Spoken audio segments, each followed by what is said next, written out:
اس باغ کے مالک نے دیکھا کہ یہ درخت ہے تو ہرا لیکن یہ پھل نہیں دے رہا، تو اس مالک نے کہا کہ اس کو کاٹ دے کیونکہ یہ پھل تو دیتا نہیں ہے۔ لیکن مالی نے گزارش کی کہ مالک اس کو اس سال رہنے دے۔ اسی طرح جب خدا کبھی اپنا قہر کرنا چاہتا ہے تو یسوع مسیح ہماری سفارش کرتا ہے، وہ کہتا ہے کہ خداوند اب اس سال اس کو دیکھ لیں اور دیکھ لیتے ہیں، ہو سکتا ہے یہ پھل دے۔ اور آج جو زبور شریف کی ہم نے تلاوت کی ہے وہ لکھا ہے، اے میری جان خداوند کو مبارک کیا ہے۔ اور یہی ہم میں کمی ہے، ہم صبح اٹھتے ہیں، ہمیں اپنے کام یاد ہوتے ہیں لیکن یہ یاد نہیں ہوتا کہ خداوند تیرا شکر ہے تو نے آج ایک اور دن مجھے دیا ہے۔ اگر ہم یہ سیکھنا چاہتے ہیں تو ہم پرندوں سے سیکھ سکتے ہیں۔ سب سے پہلے آپ صبح اٹھیں گے تو ایک پرندے کو جو خدا نے آواز دیا وہ اسی آواز میں چہچہاتا ہے۔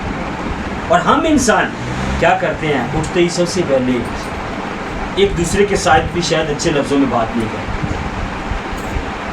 ہم اپنے آپ کے ساتھ سب سے پہلے بات کریں کہ خداوند تیرا شکر ہے آج ایک اور نئے دن کی روشنی تو نے مجھے دکھائی۔ تو ہم اس آیت کو پورا کر رہے ہیں، اے میری جان خداوند کو مبارک کہے، کیونکہ ہمارا انگ انگ اس نے دیا ہے۔ بہت سے لوگ ہیں وہ رات کو سوتے ہیں لیکن اگلے دن جب اٹھتے ہیں تو ان کی بہت سے باڈی کے حصے کام نہیں کر رہے ہوتے ہیں۔ ہم اٹھتے ہیں، ہماری آنکھیں سلامت، ہمارے پاؤں سلامت، ہماری باڈی سلامت، تو کیوں نہ ہمارا دل شکر کرے، کیوں نہ ہمارے منہ سے تھینکس گیونگ نکلے۔ آگے لکھا ہے جو کچھ مجھ میں ہے اس کے قدوس نام کو مبارک کہے۔ ہمارے جسم کا ایک ایک حصہ جو ہے وہ خدا کو مبارک کہے۔ کیسے؟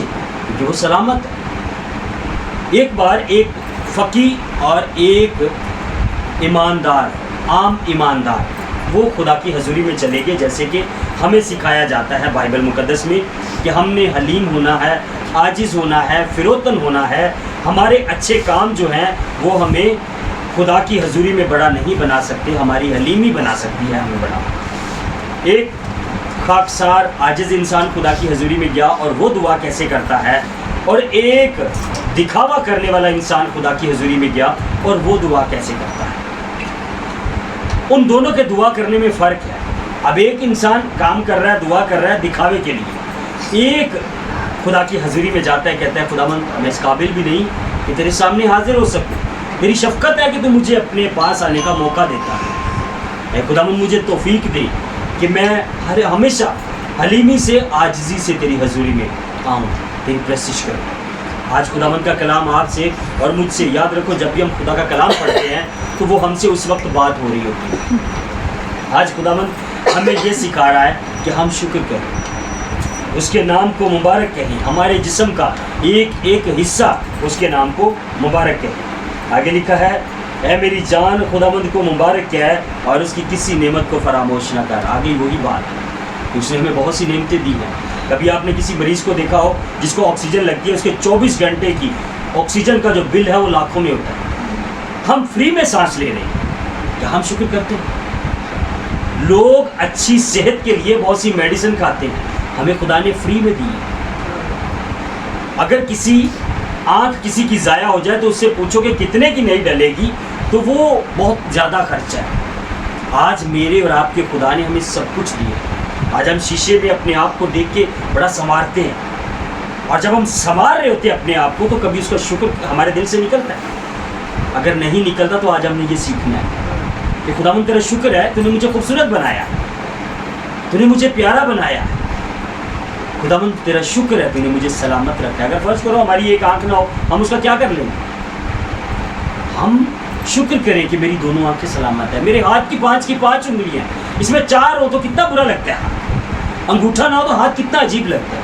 اسی طرح خداوند مجھے سکھا رہا ہے کہ میں نے تجھے اتنی ساری نعمتیں دی ہیں، خداوند آپ کو بھی سکھا رہا ہے اس میں سے کسی نعمت کو فراموش نہ کر۔ کئی بار ہوتا ہے، اگلی جو آیت ہے اس کو پڑھنے سے پہلے ہم یہ سیکھیں گے، کئی بار ایسا ہوتا ہے کہ ہم سمجھتے ہیں میں بہت گناہ گار ہوں اور میں اس کی حضوری میں جا کے اس کے سامنے کیسے اس کا سامنا کروں۔ ہم نے اس کا سامنا کرنے نہیں جانا، ہم نے اس کی حضوری میں اپنے آپ کو نیچا کرنا ہے کہ خداوند تو بڑا ہے، میں تیرے سامنے کچھ نہیں ہوں، لیکن تیری یہ شفقت ہے کہ تو مجھے اپنی حضوری میں آنے کا موقع دیتا ہے۔ تیسری آیت مقدسہ میں ہے وہ تیری ساری بدکاری کو بخشتا ہے. انسان میں ایک فطرت ہے گناہ کی، ہمیشہ گناہ کرتا ہے، اس سے جانے انجانے گناہ ہو جاتے ہیں. خداوند نے تسلی دی ہے کہ وہ تیری ساری بدکاری کو بخشتا ہے، وہ تجھے تمام بیماریوں سے شفا دیتا ہے. اور ہم جب گناہ گار ہوتے ہیں تو ہم میں بیماریاں بھی ہوتی ہیں. اور اس نے مجھے اور آپ کو تسلی دی ہے کہ میں تیری بدکاری کو بھی بخشوں گا اور تجھے تمام بیماریوں سے شفا بھی دوں گا. اور ان سب کے لیے ایک کام کرنا ہے. وہ کیا ہے؟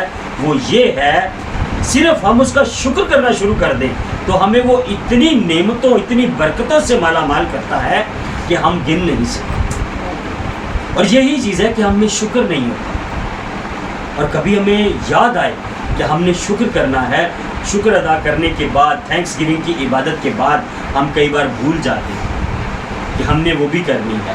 یاد رکھیے اپنی زندگی میں یہ اصول بنا لیجئے، اپنے مہینے میں ایک بار آپ تھینکس گیونگ کی عبادت کریں. وہ آپ کی سب ضرورتوں کو جان لے گا. کیونکہ ہم پڑھتے ہیں نا، اس کے کلام میں لکھا ہے وہ میرے مانگنے سے پہلے جانتا ہے کہ تم کن چیزوں کے محتاج ہو. وہ تب جانتا ہے جب ہم اس کا شکر کرتے ہیں، جب ہم اسے جانتے ہیں. بنا جانے، بنا اس کی حضوری میں آئے وہ کبھی بھی آپ کی ضروریات کو نہیں جانتا. وہ تب جانتا ہے جب ہم اس کے آئین اور قوانین کو مان رہے ہوتے ہیں، اس سے کچھ نہ مانگے، صرف اس کا شکر کریں. تب وہ جانتا ہے کہ میرے بیٹے کو، میری بیٹی کو کن چیزوں کی ضرورت ہے. آگے چوتھی آیت مقدسہ میں لکھا ہے وہ تیری جان ہلاکت سے بچاتا ہے. اب ہلاکت ہمیں شیطان دیتا ہے. کئی بار ایکسیڈنٹ ہو جائے تو وہ کیا ہوتا ہے؟ ایکسیڈنٹ تو ہو گیا لیکن ہم ہلاک ہونے سے بچ گئے. یہ کیا ہے؟ یہ خدا کی شفقت ہے. کئی بار کہتے ہیں ربا تینوں میں ہی لبا سٹ مینو ہی لگنی سی. یہ کڑکڑانا ہے.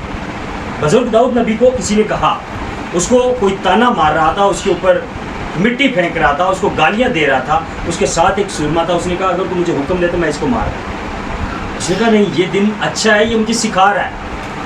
ہو سکتا ہے میں کہیں ایسا غلط چلا تھا اور آج مجھے اس کی سزا مل رہی ہے، اس کا لعنت کرنا میرے اوپر باعث برکت ہو سکتا ہے. بعض اوقات ہمیں وہ چوٹ سکھا رہی ہوتی ہے کہ شکر ہے میں بچ تو گیا، مرا نہیں. وہ درد ہمیں سکھاتا ہے کہ ہم نے خدا کے قریب ہونا اور وہ اپنے لوگوں کی ہمیشہ حفاظت کرتا ہے. کئی بار آپ نے سنا ہوگا ایکسیڈنٹ ہوئے ہوتے ہیں کہ بندہ کرسچنس کو بچ گیا.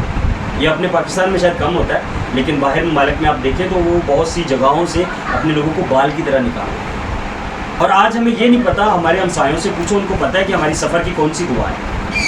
اور آج ہمیں نہیں پتا کہ میرے سفر پہ جانے کی کون سی دعا ہے. اس سے آپ یہ سیکھ لیں، آپ جب بھی سفر پہ جائیں زبور 121 کی صرف 8 آیات ہیں، ان کو آپ یاد کریں. اگر آپ کو گھر پہ بائبل پڑھنے کا ٹائم نہیں ہے آپ چلتے چلتے اس کو پڑھ سکتے ہیں. اور وہ بڑا خوبصورت، اگر آپ کی گاڑی ہے آپ اپنی گاڑی میں لکھ کے وہ لگائیں زبور 121، آپ چلتے چلتے اس کو پڑھیں. جب آپ کا دھیان پڑے آپ اس کو پڑھیں، وہ آپ کی سفر کی دعا ہے. ہمیں کلام اقدس کو پڑھنے سے پتہ چلتا ہے کہ ہم نے کیا سیکھنا ہے اور کون سی بات مجھے کہاں پہ طاقت دیتی ہے. کیونکہ یہ ہمارے ہمسایوں کو سب پتہ ہے لیکن ہمیں نہیں پتہ. افسوس ہے انہوں نے یہاں سے سیکھا.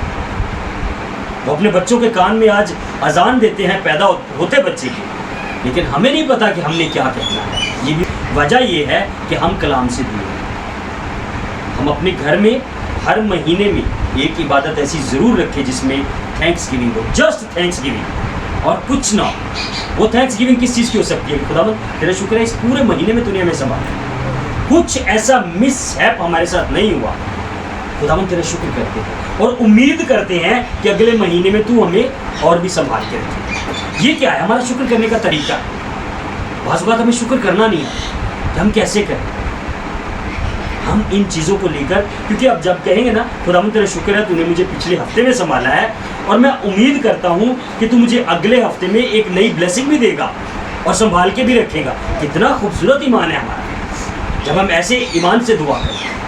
اسی لیے آپ کو شائننگ سٹار کہا گیا ہے، دنیا کی روشنی کہا گیا ہے، کیونکہ آپ دنیا کو جینا سکھاتے ہیں. تو اسی لیے آپ بائبل ہاتھ سن دیے تھے دعا سے کرنی نہیں ہوتی. یہ افسوس ہے ہمارے.